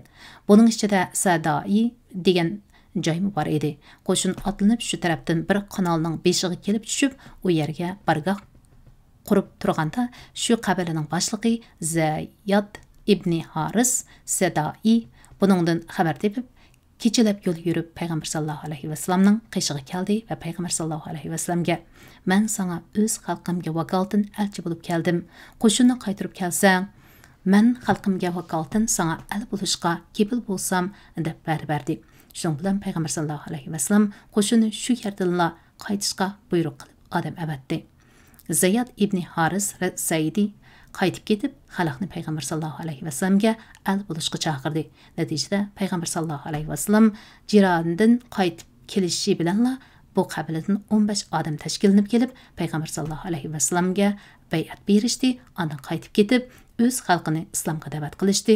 Buning turtkisida ularning musulmon bo'lganlar tez ko'payib, keyingi yildagi Hajjatul Vidoda ulardan 100 haji Makkaga kelib, Peygamber sallallohu alayhi ve sellem bilan haj farzini ado qilish qatnashdi. 5-si Kayb ibn Zuhayr ibn Abi Salmaning al bo'lib kelishi. Kayb ibn Zuhayr adib va shoir oilasida dunyoga kelgan bo'lib, arab shoirlari ichida eng shuhrat qozongan bitik shoir edi. U Peygamber sallallohu alayhi ve sellemni masxara qiladigan she'r qo'shiqlarni ko'p to'qigan edi. Hijrining 8-yili Peygamber sallallohu alayhi ve sellem Taif urushidan qaytganda Kaybning qarindishi Bujayr ibn Zuhayr uningga maktub yo'llab, Peygamber sallallohu alayhi ve sellemning bu qitim Makkada ilgari keyin bo'lib o'ziga azor bergan va hajbiy she'r o'qib, alni qaymoqtirgan bir qism kishilarga o'lim jazosi berganligini, bir qism Quraysh shoirlarining qochib ketganligini xabar qildi. U maktubida agar to'g'ri topsang darhol kelib Rasululloh sallallohu alayhi ve sellemdan afu so'rag'in, u gunohini to'nigan odamni aybga buyurmaydi. Navoda bunda qilmasang, jiningga ogoh bo'lgan ahvol xatarlik degan edi. Shuningdan keyin bu qarindoshlar orasida xeli ko'p qitim maktub almashtirishlar bo'lib o'tdi. Kaybga nisbatan keng jahon bargancha tortib o'tadi. U qandaqdir bir qara kulanga o'zining jinni elish qo'ydi bo'layotgandek vahimaga patdi. Shuning bilan Kayib bir kuni xufiyona holda Madinaga keldi va Juhayna qabilasining bir kishining uyiga tushdi. Atsi uning bilan bomdod namozini birga o'qidi. Namozdan keyin Juhayning heliqi kishi Kayibga payg'ambar sallallohu alayhi vasallamni ko'rsatib qo'ydi. Shuning bilan u o'rnidan turgancha berib payg'ambar sallallohu alayhi vasallamning oldiga kelib o'tirdi va uning qo'lini ching tutib, "Ey Rasululloh, Kayb ibn Zuhayr tavba qilib musulmon bo'lib sendan amonlik tilab kelgan ekan. Agar men uni boshlab kelsam, uni kechirarsammi?" dedi. Payg'ambar sallallohu alayhi vasallam Kaybni tanimaydi. Shu u ha albatta deb javob berdi.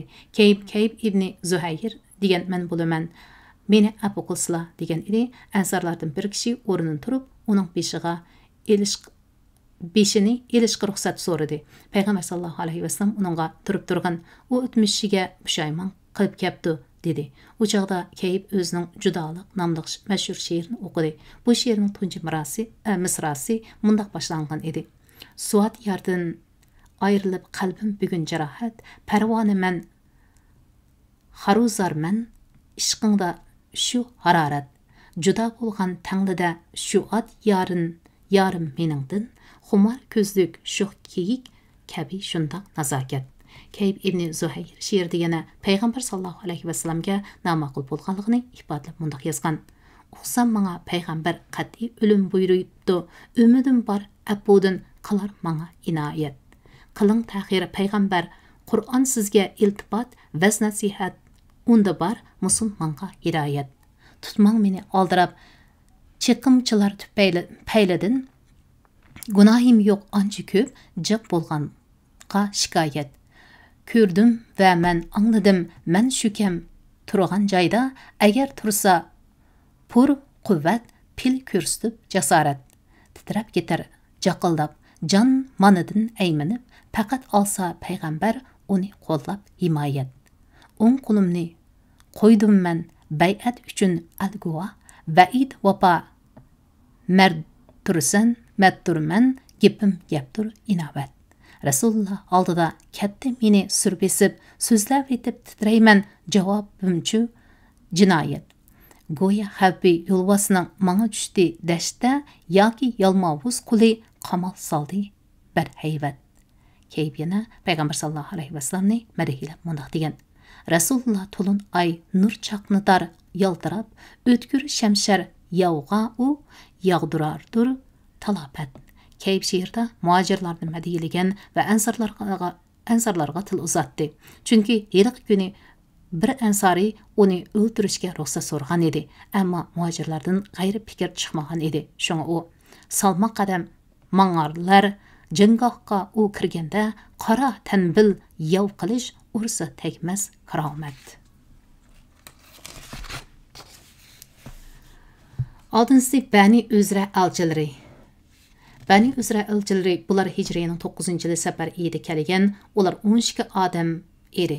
Ularning ichida Hamza ibn Noyman ismli bir kishi bor edi. U elchilarga vakolatdan so'z qilib, "Biz Bani Uzra xalqi Husay ning ona taraf tog'larimiz Husayga yordam berib, uni qo'llab, Xuza va Bani Bakri qabillarini Makkadan qo'llab chiqarishga yordamda bo'lganmiz. Bizning ajdoddan avlodga urug' tuqqanchiligimiz va ko'na qirbitimiz bor" dedi. Payg'ambar sallallohu alayhi vasallam ularga qizg'in muomalada bo'ldi va ularga Shamni cho'qib fathi qilinadiganligiga va'da berdi. Oxirida ularga rambol, polchi, chiroqchi, daxanlardan ish so'rashdan va bu haykallarga atab qurbonlik qilishdan hazir aylashni topiladi. Azlar iymon etib, islom qoidalarini tugitib qaytishdi. Balli elchilari bular Hijriyaning 9-yili, ya'ni Rabiul Abalda kelib musulmon bo'lgan va Madinada 3 kun turib musulmondarchilikda zo'ri bo'lgan masalalarni so'rab o'rganib olgan. Ularning boshlig'i Abu Zabib ziyofatning savobi bormi deb so'ragan edi. Payg'ambar sallallohu alayhi vasallam albatta bor. Sening mayli boy, mayli nomrod har qanday odamga qilgan xayr ihsoning sariqa bo'ladi dedi. U payg'ambar sallallohu alayhi vasallamdan ziyofat vaqti qanchalik bo'ladi deb so'ragan edi. Payg'ambar sallallohu alayhi vasallam 3 kun deb javob berdi. U ezib kelib qolgan qo'yni nima qilg'uluq deb so'radi. Payg'ambar sallallohu alayhi vasallam u sening yoki sening qeyrinishingning va yoki bo'ri yirtqushning dedi. U yana to'gining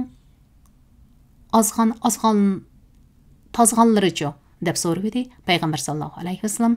Uning bilan sening nima qarang, uning bilan ishing bo'lmasin, toki uni o'z egisi tepib olg'icha dedi. 8. Saqif elchilari. Bu elchilar hijriyaning 9-yili Ramazonda payg'ambar sallallohu alayhi vasallamning Tabuk urushidan qaytib kelishi bilanla yetib kelgan. Ularning musulmon bo'lish jarayoni to'liq agir to'qay bo'lgan. Musulmonlar Taif urushidan qaytib Madinaga yo'lga chiqish oldida turganda, ularning oqsoqoli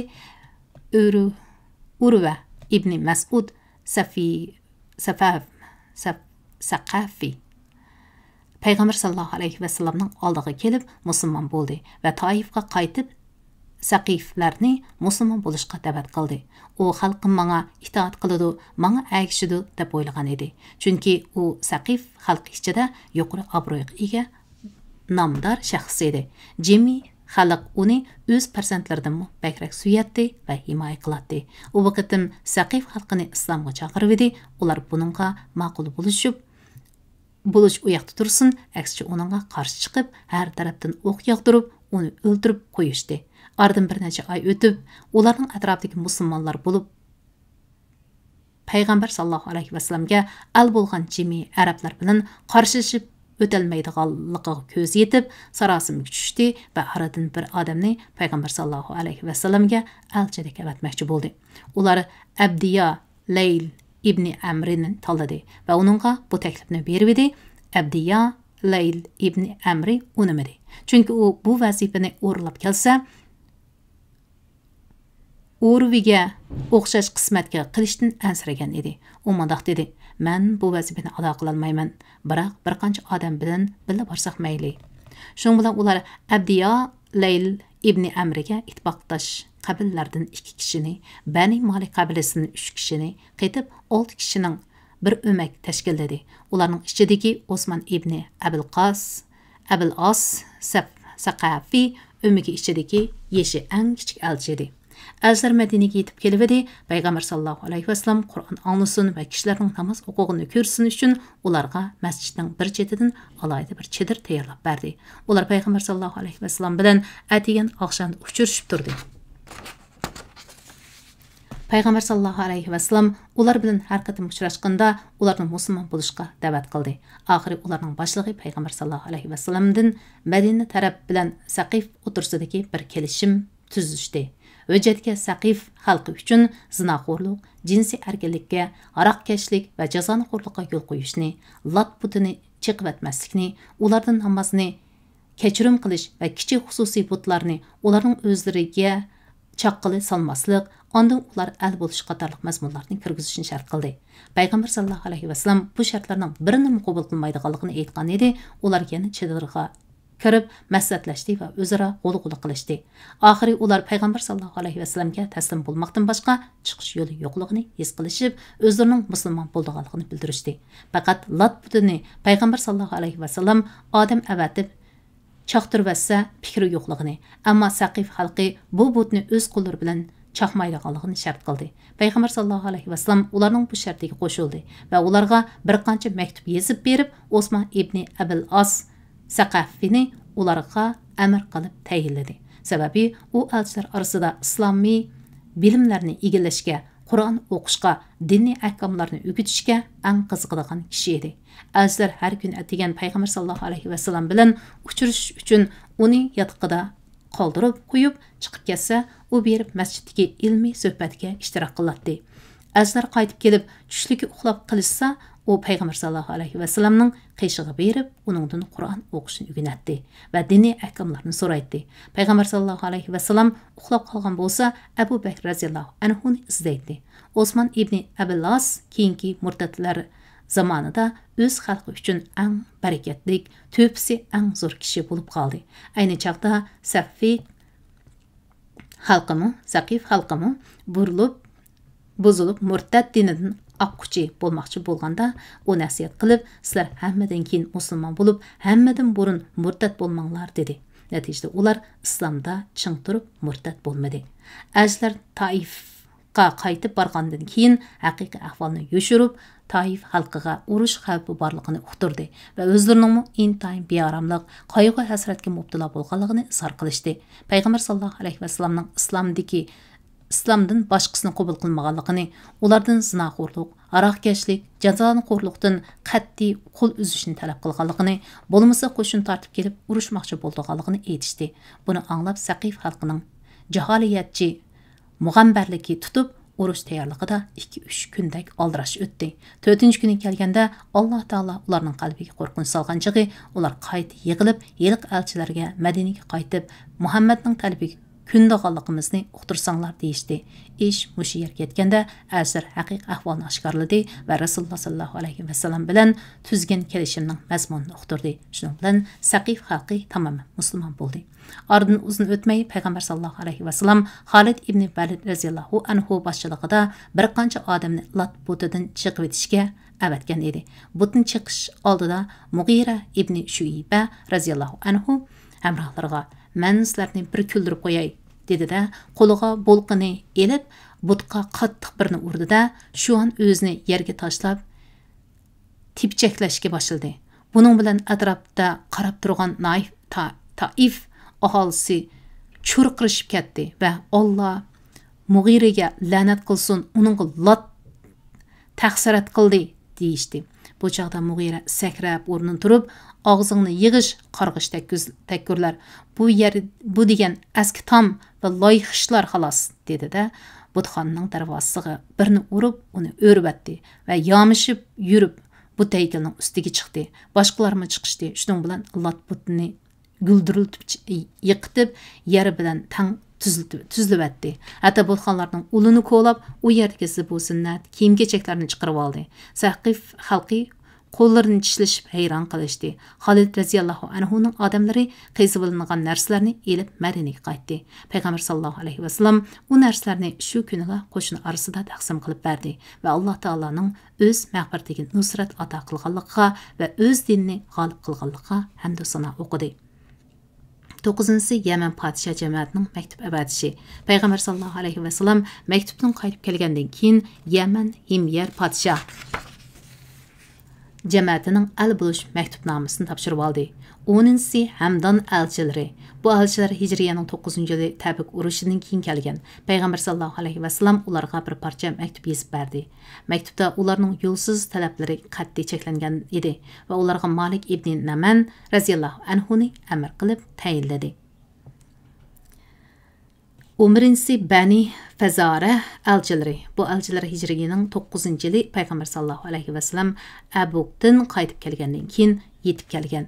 Bu ummakda 10 necha odam bo'lib, ular o'zlarining musulmon ekanligini bildirgan va Payg'ambar sallallohu alayhi vasallamga yurt makonlarining qurg'oqchilik va qahatchilikka qilganligidan shikoyat qilishgan edi. So'ng Payg'ambar sallallohu alayhi vasallam munbarga chiqib duoga qo'l ko'tardi va Alloh taoladan suv talab qilib, "Ey Alloh, xalqlaringni suvga qandirgin, mol chorvalarni sug'argin, rahmatingni chashqin, chanqigan o'lik ziminlaringni rahmat yomg'irlaring bilan tirildirgin. Ey Alloh, bizni totliq, rohatlik, arom baxsh, hammaning tashnoligini qondiradigan, jonga asqatadigan, kechikmaydigan, manfaati mo'l, ziyon solmaydigan yomg'iring bilan qondirgin. Ey Alloh, rahmat yomg'iring bilan qondirgin, azob yomg'iring bilan qondirmagin, vayronchilikdan, kalkun paydo qilishdan, latqa besib ketishdan saqlagin. Ey Alloh, bizga yomg'ir yog'dirib bergin va bizga düşman üstünden g'olib qilgin va bizni düşman üstünden g'olib qilgin deb tiladi. 12-si Najron elchilari. Najron Makkaning janubidagi 7 kunlik keladigan cho'ng shahar bo'lib, 72 yez kenti bor edi. Otliq bir kunda aylanib bo'lg'ul bo'ladi. 100 ming kishilik muntazam qo'shini bor edi. Aholisining mutlaq ko'p qismi xristian diniga e'tiqod qiladi. Najronning elchilari Hijriyaning 9-yili kelgan edi. Azlar 60 tak odamdan tarkib topgan bo'lib, ularning ichida 3 kishi Najronning eng oliy rahbarlari edi. 24 kishi ashraf akbarlaridan edi. Ularning biri Aqib Zbasari bo'lib, davlatning mulk ishlari va hukumat ishlariga mas'ul edi. Uning ismi Abdul Masjid edi. Ikkinchisi Saybid Azar Madinaga kelib Payg'ambar sallallohu alayhi vasallam bilan uchrashdi va o'zaro savol-javob taşlaşıp fikir almashtırdı. Peygamber sallallahu aleyhi ve sellem ularni islomga da'vat qildi va Qur'on o'qib berdi. Ammo ular bu taklifni qabul qilmay, Peygamber sallallahu aleyhi ve sellemning İsa aleyhissalomga qanday qaraydiganligini so'radi. Peygamber sallallahu aleyhi ve sellem ularning bu savolga shu kuni javob bermay, keyniga surdi va oxir uningga shubhisizki Allohning nazarida İsa'ning misoli u otasiz yaratilganlikdan odamning, ya'ni Odam alayhissalomning misoliga o'xshaydi. Odamni Alloh ota-onasiz tuproqdan yaratdi. Unda uningga vujudga kel dedi-da, vujudga keldi. İsa'ning ishi odamning ishidan ajablanarli emas. İsa haqidagi bu so'z Alloh tarafidan hosil bo'lgan haqiqatdir. Sen shak qilg'uvchilardan bo'lmagan, sen İsa to'g'riliq haqiqiy ma'lumotga ega bo'lganingdan keyin kimlarki sen bilan munozirlashsa, sen ularga kelinglar, o'g'illarimizni va o'g'illaringlarni, ayollarimizni va ayollaringlarni, o'zlarimizni va o'zlaringlarni yig'ib, Allohning la'nati yolg'onchilarga bo'lsin deb Allohga yalvarib duo qilaylik degan. Qur'oni Karim sura Al-Imron 3-sura 59dan 61-oyat degan oyatlar nozil qilindi. Atsa degan Payg'ambar sallallohu alayhi va sallam elchilar bilan ko'rishib, yuqorqi oyat karimning ruhi bo'yicha o'zining Isa alayhissalom haqidagi ko'z qarashini sharhladi va ularni obdan o'ylanib kelishga qo'yibdi. Elchilar yanada o'z gapida ching turib olib, Payg'ambar sallallohu alayhi va sallamning Isa alayhissalom haqida aytganlarga qanoat qilg'usi kelmadi. Atsi saharda ular yanla ya Payg'ambar sallallohu alayhi va sallamning Isa alayhissalom haqida aytganlarga qanoat qilmay, ya islomni qabul qilishga maslahat pishmay kelishib edi. Payg'ambar sallallohu alayhi va sallam ularni la'nat etishga chaqirdi va Hasan bilan Husaynlarni bir parcha raxtga yugab elib keldi. Qizi Fatima radhiyallohu anha Payg'ambar sallallohu alayhi va sallamning keyindan kelib atdi. Elchilar Payg'ambar sallallohu alayhi va sallamning qat'iy niyatini ko'rib, birdan ayrim suhbatlashdi va oqib, ya'ni davlat boshlig'i Sayfid, siyosat va ma'rif boshlig'i va Asqaf diniy dahi qatorlar oliy rahbarlar munda qarash kelishdi. Uning bilan la'nat etishga bo'lmaydi. Navoda u rost payg'ambar bo'lib, bir la'nat etsak, biz va bizning xalqimiz abadiy nijotlik topolmaydi. Bizning zamonimizdagi odamlar va hayvonlarning hammasi qolmay halok bo'ladi. Oxir ularning fikri Payg'ambar sallallohu alayhi va sallamning bir hukm chiqarishiga tayin tapdi va Payg'ambar sallallohu alayhi va sallamning qishig'iga kelib, biz sening qanday talabing bo'lsa o'rinlaydigan bo'ldik deyishdi. Shon Payg'ambar sallallohu alayhi va sallam ulardan bosh ilishni qabul ko'rdi va ular bilan har yili 2000 qur kiyim, 1000 qurni Rajabda 1000 qurni safarda topshirishga, har bir qur kiyim bilan u o'qiya oltin qo'shib topshirishga kelishim tuzdi. Buning badaliga ular diniy e'tiqod jihatda to'liq erkin bo'ladigan bo'ldi. Payg'ambar sallallohu alayhi va sallam ularga bu kelishimnomani alohida yozdirib berdi. Elchilar Payg'ambar sallallohu alayhi va sallamdan mazkur xarajatni topshirib olish va ishonchli bir odamni avatishni talab qilgan edi. Payg'ambar sallallohu alayhi va sallam ularga mushu ummatning ishonchli odami Payg'ambar sallallohu alayhi va sallamning bahosi bo'yicha, ya'ni Abu Ubayda ibn Jarroh radhiyallohu anhu ni avatdi. Shundan boshlab Najronda islom dini tarqalishga boshladi. Aytishlar qaraganda Sayyid va Oqib qatorliq oliy rahbarlarmi Najronga qaytgandan keyin musulmon bo'lgan. Keyinroq Payg'ambar sallallohu alayhi va sallam ularga Ali radhiyallohu anhu ni Najronning zakot va xarajatlarini yig'ib kelishga avatgan. 13-si Bani Hanifa elchilari. Bu qabilaning elchilari Hijrining 9-yili kelgan. Elchilar 17 kishidan tarkib topgan bo'lib, ularning ichida Musaylima Kazzab bor edi. Ular ansarlardan bir kishining uyiga tushib, ondan Payg'ambar sallallohu alayhi va sallam bilan uchrashib musulmon bo'lishdi. Ammo Kazzab Musaylima haqidagi rivoyatlar o'xshash emas. Bu vaqtdagi rivoyatlarning har qaysi taraflariga cho'nqur nazar solganimizda, Kazzab Musaylima boshda musulmon bo'lishdan bosh tortib, huquq mansab tamasida yurgan. Hatto Payg'ambar sallallohu alayhi va sallam bilan uchrashishdanmi o'zini qochirib, umak a'zolari qatorida suhbatga qatnashmagan.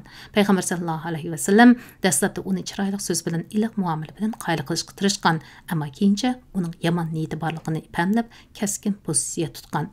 Payg'ambar sallallohu alayhi va sallam uningdan bir qancha kun ilgari bir tush ko'rgan.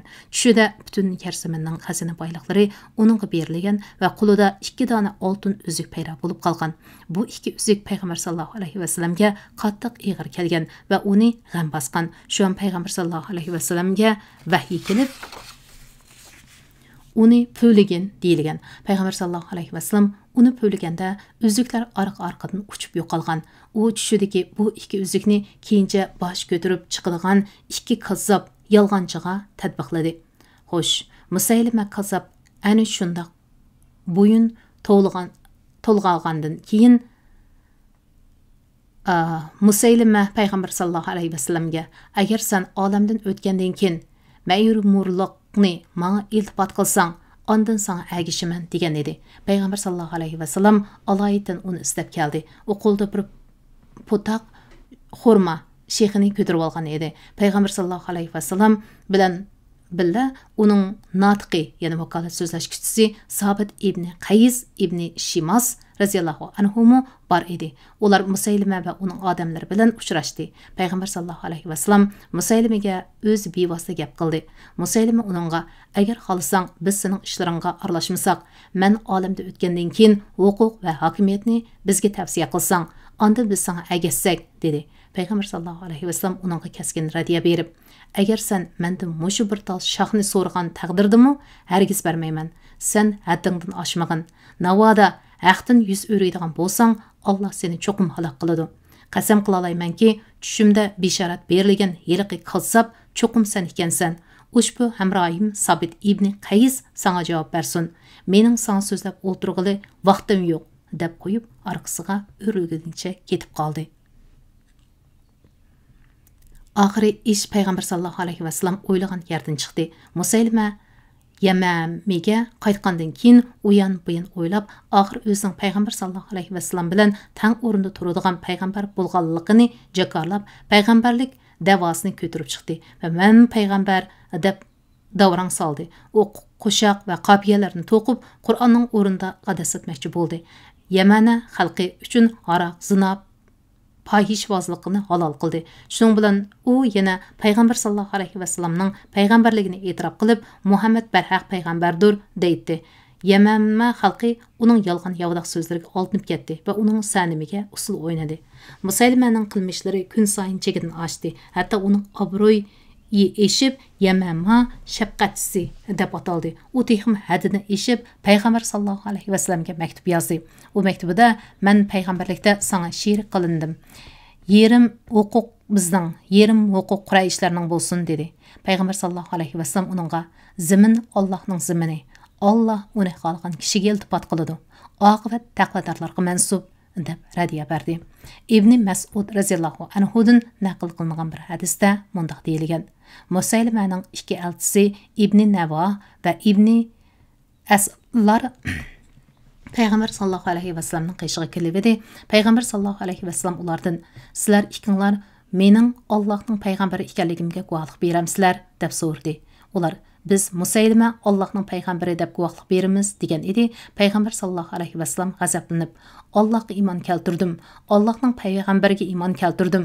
Agar men elchini o'ldirar bo'lsam, cho'qim ikinglarni o'ldirib o'tgan bo'lardim dedi. Musaylima payg'ambar davosi qilib chiqqan vaqt hijrining 10-yili edi. U Abu Bakr raziyallohu anhu xalqining 1-yili, ya'ni hijriyaning 12-yili Rabiul avvalda Yamana urushida o'ldirildi. Uni Hamza raziyallohu anhuning qotili Qonxo'r ibn Harb o'ldirgan edi. Ammo shuningdan keyin payg'ambarlik da'vosi qilguvchi yana bir badbaxt Asvad al-Anasa Yamanda bosh ko'tardi. Uni Fayruz degan kishi payg'ambar sallallohu alayhi vasallamning vafotidan bir kun ilgari o'ldirdi. Payg'ambar sallallohu alayhi vasallam vahiy qilgan bu xabarni musulmonlarga ondan uqtirgan edi. Ammo Yamandan kelgan elchi payg'ambar sallallohu alayhi vasallam deb qilinib bo'lgandan keyin yetib kelgachga bu xabarni Abu Bakr raziyallohu anhuga ma'lum qilishga to'g'ri keldi. 14-si Bani Amr ibn Saasi. Bani Amr elchilari ichida Alloh taolaning dushmani Amr ibn Tufayl, Arbab ibn Qays, Xolid ibn Jaifar va Jaffar ibn Aslamalar bor edi. Ular shu qabilaning boshliq va kotiboshlari va o't quyruq shaytonlari bo'lib, ularning ichidagi Amir ibn Tufayl bo'lsa, biri Ma'una fojiasining planlovchisi edi. U Umak Madinaga qadam besish oldida Amir bilan Arabad, ya'ni suiqasd planlab payg'ambar sallallohu alayhi vasallamni to'ydirmay o'ldirib o'tmoqchi bo'ldi. Azlar kelib payg'ambar sallallohu alayhi vasallam bilan ko'rishdi. Amir payg'ambar sallallohu alayhi vasallamni gapga silib gol qilmoqchi bo'ldi. Arabad payg'ambar sallallohu alayhi vasallamning keyiniga o'tib qilichini bir g'ayri sug'argan edi. Alloh taolo uning qo'lini harakatdan to'xtatdi. Arbadning hatto qilichini g'alabaga kirgizib etishga madori yetmadi. Alloh taolo o'z payg'ambarini suiqasddan ana shundoq saqlagan edi. Payg'ambar sallallohu alayhi vasallam bu ikkisiga duoibat qilgan edi. So'ng ular qaytgandan keyin Alloh taolo Arbadga bir chaqmoq avatib, uni to'ygisi bilan qo'shib kuydiribdi. Amir Madinada Salul jamoatidan bir ayolning uyiga tushgan edi. U yerda uning gajgisiga bir xil baz paydo bo'lib, shuning bilan o'ldi. O'lishdan ilgari to'yga kesliga o'xshash baz tushish va Sulliyaning uyida o'lish deb jo'yladi. Sahihul Buxoriyda aytilishicha, Amir payg'ambar sallallohu alayhi vasallam bilan so'zlashganda, "Men seni ishning birini tanlashga ixtiyor qilaman. Biri yezi qishloq, sahrolar sana bo'lsin, sahar kentlar menga bo'lsin. Yana biri sen olamda o'tgandan keyin men sening xalpang bo'laman. Uchinchisi, navoda qo'shilmasang, men sana G'atfondan 2000 otliq bilan qo'shin tortaman" degan. Uningga qaytish yo'lida bir xotinning uyida kasal tekkan. U menga to'yga kesliga o'xshash kasal tegibdi. Bu shunda xotinning uyida o'lib ketarmanmi? Menga etimni to'qib beringlar degan va etiga menib ayol o'tmayla jon o'zgan. 15-si Najib elchilari. Bu elchilar o'miga 13 odamdan tarkib topgan bo'lib, ular mollarining zakatidan namratlarga berib, oshqinni billa elib kelgan ekan. U o'makning boshqalarga o'xshashmaydigan yeri shuki, ular kelgan peti Qur'on o'rganishga kirishib ketgan. Ular payg'ambar sallallohu alayhi vasallamdan nurg'un narsalarni so'raganda, payg'ambar sallallohu alayhi vasallamning ularning so'ragan savollariga yozma javobnoma bitib berdi. Azlar uzoq turmay qaytmoqchi bo'lganda, payg'ambar sallallohu alayhi vasallam ularga yo'lliq tutib uzib qo'ydi. Ular turalg'ularga berib, u yerda qoldirib kelgan bir yigitni avatdi. Yigit kelib, "Ey Rasululloh, Alloh bilan qasamki, mening shuncha yiroq yerdan jabr chekib kelishimdagi sabab sen Allohga duo qilsang, Alloh mening gunohimni kechirsa, menga shafqat qilsa, mening qalbimni boy qilsa" degan edi. Payg'ambar sallallohu alayhi vasallam uningga duo qildi. Shuning bilan u eng qanoatchan odam bo'ldi. Murtadlik avj olgandan keyin mezgillarda u islomda ching turdi. O'z qavmiga nasihat qildi. Ularmi islomda mustahkam bo'ldi. Hech qaysi oqmari. Bu o'mak keyingi yildagi vidolish hajjida payg'ambar sallallohu alayhi vasallam bilan yana bir qatim uchrashdi. 16-si Tay elchilari. Mazkur elchilar ichida Zaydul Xayil degan kishim bor edi. Ular payg'ambar sallallohu alayhi vasallam bilan uchrashib suhbatlashdi. Payg'ambar sallallohu alayhi vasallam ularni musulmon bo'lishga dalovat qildi. Qalbida ular musulmon bo'ldi va taqvodor musulmonlardan bo'lib qoldi. Payg'ambar sallallohu alayhi vasallam Zaydul Xayil haqida, "Men arablar ichida biror odamning dong tavsifini anglab, onda yuz ko'rishsam, u mening anglag'inimga yetmaydi. Biroq Zaydul Xayil axloq va fazilatda men anglagandanmi ko'p ortiq ekan" dedi va uni Zaydul Xayri yaxshi Zayd deb atab qo'ydi. Mana shunda qilib Hijriyaning 9-10 yillari har qaysi qabila podshohlik va xalqliklarning elchi va o'maklari Madinaga uzilmay kelib, itoat bu yo'llarni agdi. Tarixchilar bu elchilar ichida Yaman elchilarini Quzoa qabilasidan azdi.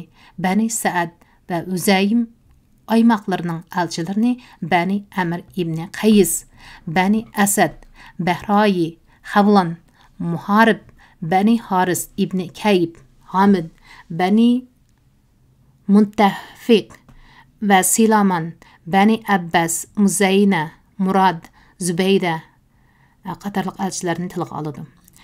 Naha qabiləsinin elçiləri ən axırda gələn elçilər olub, Hicriyenin 11-ci ili Muharramның o'rtasida gələn. Ular 200 kishi idi.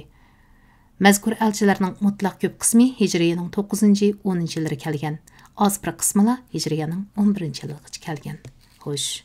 Mana mundaq elçi avatib el buluş dolqunning yuqori ko'tarilganligi islom davlatining butun arab yerim oralida, uning atrofida kishilarning keng olqishiga va qabul qilishiga erishganligini, islom hukmronlik doirasining zo'r darajada kengayganligini ko'rsatdi. Butun arablar uzundan beri Madinaga qarata kuzatish va ahvolga qarab ish ko'rish pozitsiyasida bo'lgan edi. Oxiri ular Madina oldida el bo'lmoqdan boshqa yo'l yo'q ekanligini to'nib yetdi. Demak, Madina amdi butun arab yerim oraliqining diniy va siyosiy poytaxtiga aylangan edi. Buningga ko'z yumib olg'ili bo'lmaydi. Biroq biz buningchilik bilan islom dini butun yerim orol xalqining hammasining qalbidan cho'nqur o'rin oldi. Ularning hammasi bir butun musulmon bo'lib ketdi deya olmaymiz. Chunki qabila cho'nglarga tabiiylik munosabati bilan eg'izdila musulmon bo'lib qo'ygan, ammo ko'ngli ko'ksi texigacha qaroqchilik va bulongchilikdan umidni uzilmagan, islom ta'limotlarimi nopak qalbni tamoman yo'ritib ketilmagan bir bo'lak qora qo'rsoq badavlar hali ham mavjud edi. Albatta, Qur'oni Karimda ularning bir qismi mundaq deb ayblangan. Ayrablarning kufri va munofiqligi texmi ziyodidir. Allah payg'ambariga nozil qilgan shariat ahkomlarini bilmaslikka ular eng loyiqdir. Allah maxluqotning ahvolini bilguchidir, hikmat bilan ish qilguchidir. Ayrablardan ba'zilari Allah yo'lida bergan narsalarni jarimon hisoblaydi. Sizlarning harisiga uchrashinglarni kutadi. Ularning o'zlari halokatga uchursin. Allah ularning so'zlarini anglab turguchidir. Turguchi ishlarni bilib turguchidir. Qur'oni Karim sura Tavba 9-sura 97-98 oyatlar. Qur'oni Karimda yana ularning ba'zilariga mundaq opirin o'qigan. Ayrabalarning ba'zilari Allohga va oxirat kuniga iymon etadi. Allah yo'lda bergan narsalarni Allohga yaqin bo'lishining va payg'ambarning duosiga erishishning vositasi qiladi. Ular bu orqali rostla Allohga bo'lgan yaqinlikka erishadi. Allah ularni o'zining rahmati doirasiga kirgizadi. Allah haqiqatan mo'min bandalariga nihoyat mag'firat qilguchidir. Ularga to'liq mehribondir. Qur'oni Karim sura Tavba 9-sura 99-oyat. Shuni ko'rish kerakki, Makka, Madina, Taqif, Yaman va Bahraylardagi shahar aholilari orasida islom dini haqiqatan tez tarqaldi va ulardan katta sahobalar va musulmonlar arboblar yetishib chiqdi. Xo'sh, qarindoshlarim, 1,5 soat o'qib o'tib qoldim. Chunki mushu mazmunni baraqlam tugatib o'tishni o'ylashdim. Sizlarning diqqat berganinglarga, sabrchan bo'lganinglarga rahmat.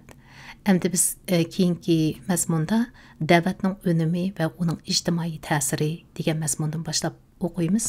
Balkim buni shundaqroq o'qib, baraqlam tugatib o'tishim mumkin. Hammanglarning diqqat berganiga rahmat. Allohga emanet.